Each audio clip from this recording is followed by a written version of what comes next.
अब another new concept is there, that is support and resistance area.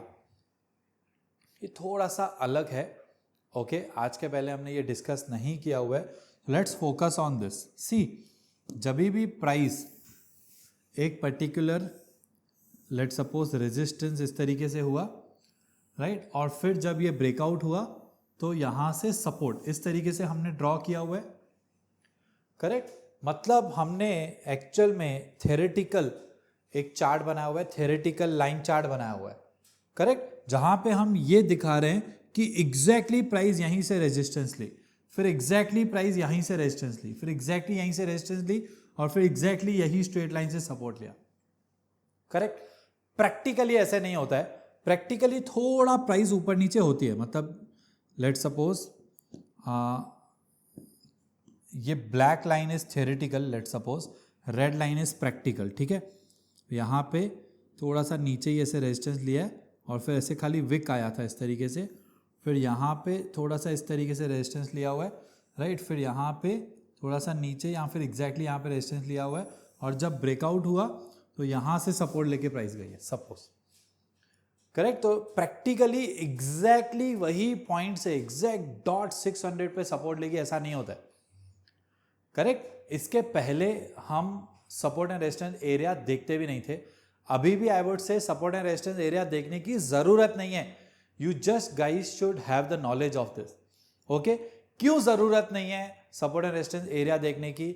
क्योंकि ये support and resistance concept के basis पे हम ट्रेडिंग डिसीजन नहीं लेते हैं, राइट। अगर सपोर्ट एंड रेजिस्टेंस कॉन्सेप्ट के बेसिस पे हम ट्रेडिंग डिसीजन ले रहे हैं, मतलब हम यहां बाय कर रहे हैं, करेक्ट, तो फिर ठीक है, हमको समझना है कि नहीं नहीं एरिया को हमें देखना है क्योंकि एग्जैक्टली वहां सपोर्ट नहीं लेती है, राइट। वैसे भी हमको ये पता है कि एग्जैक्टली प्राइस वहां से सपोर्ट नहीं ले सकती, इसके आसपास से सपोर्ट लेगी, करेक्ट। तो इसके आसपास से सपोर्ट लेगी तो वैसे भी हम यहां बाइंग नहीं करते,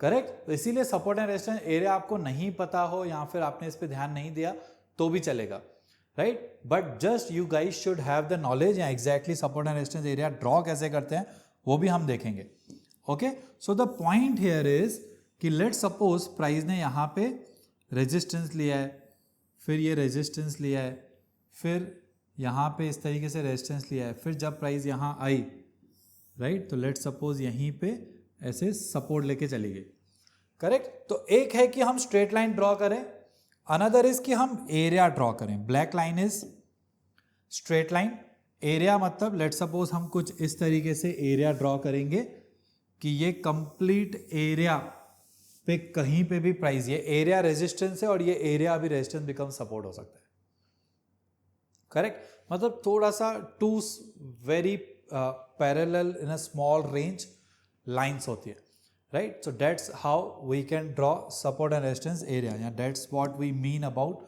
support and resistance area, right. अब ये एग्जैक्टली ड्रॉ कैसे करते हैं वो भी हम देखेंगे, बट आई होप आपको ये समझ में आया कि exactly support and resistance area क्या होता है, how to draw support and resistance area, ठीक है। अब एरिया एग्जैक्टली कैसे हम ड्रॉ करते हैं, सी, हम प्रैक्टिकली अगर देखें तो यहाँ पे इस तरीके से रेजिस्टेंस होता है, राइट। सो लेट सपोज ये रेजिस्टेंस पे इस तरीके से रेड कैंडल है, ठीक है, फिर प्राइस यहाँ से फॉल हुई और फिर यहाँ पे आई, लेट सपोज अनदर यहाँ पे ग्रीन कैंडल है, what ever candle doesn't matter, right. जब भी हम सपोर्ट एंड रेजिस्टेंस ड्रॉ करते हैं तो हम विक्स को कनेक्ट करके ड्रॉ करते हैं वैसे भी, ओके।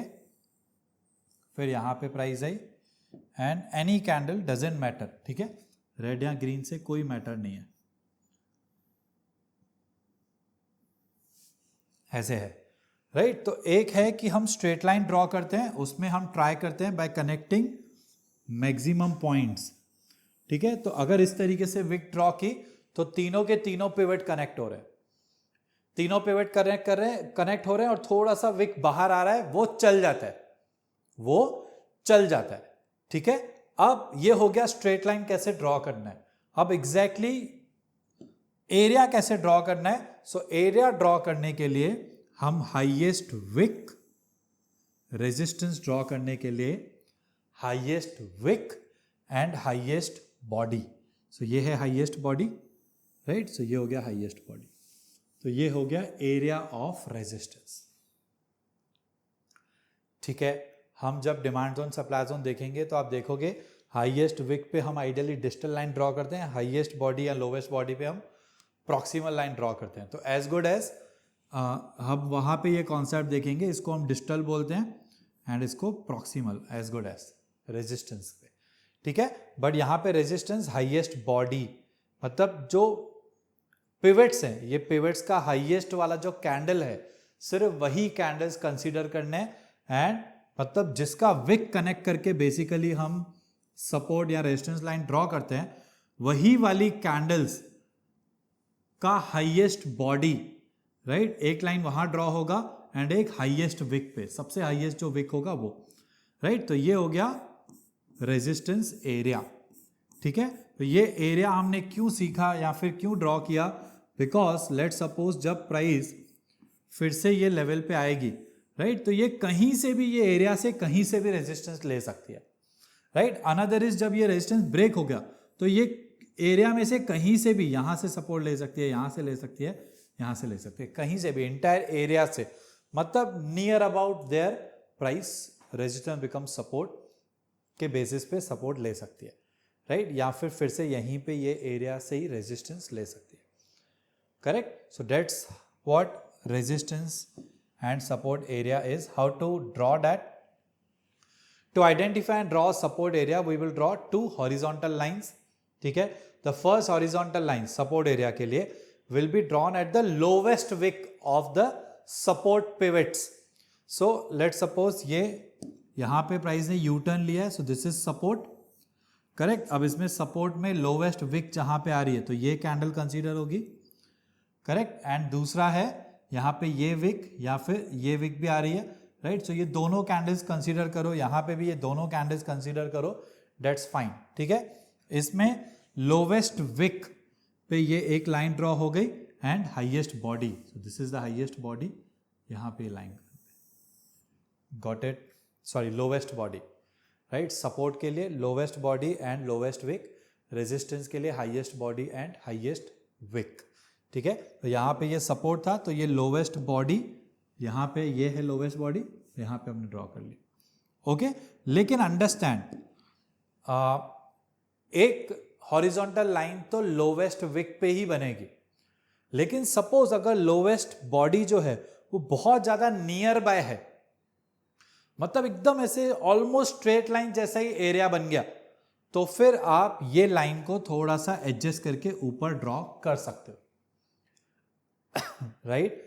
सपोर्ट में एक लाइन जो फर्स्ट लाइन है वो तो लोवेस्ट विक पे ही बनेगा, लेकिन जो हॉरिजॉन्टल लाइन लोवेस्ट बॉडी पे बन रहा है उसकी वजह से अगर एरिया बहुत नैरो हो जाए, मतलब लेट सपोज इस तरीके से ये एरिया हो गई, मतलब इतना नैरो, राइट, तो ऑलमोस्ट स्ट्रेट लाइन ही नहीं समझ ले, तो फिर उन केस में हम थोड़ा सा आप रैंडम, अपने हिसाब से रैंडम थोड़ा सा ऊपर स्ट्रेट लाइन ड्रॉ कर सकते हैं to identify the area of support. See guys, practically आप देखोगे हम ये कहीं पे भी काम नहीं आते, कहीं पे भी यूज नहीं करते, but you guys should have the knowledge, इसीलिए हम ये डिस्कस कर रहे हैं. ठीक है. How to draw resistance area. First horizontal line will be at the highest wick and next one will be at the highest body, right. लेकिन अगर आपको लगे एरिया बहुत नैरो है तो आप सेकेंड हॉरिजॉन्टल लाइन अपने हिसाब से एडजस्ट कर सकते हो. ओके.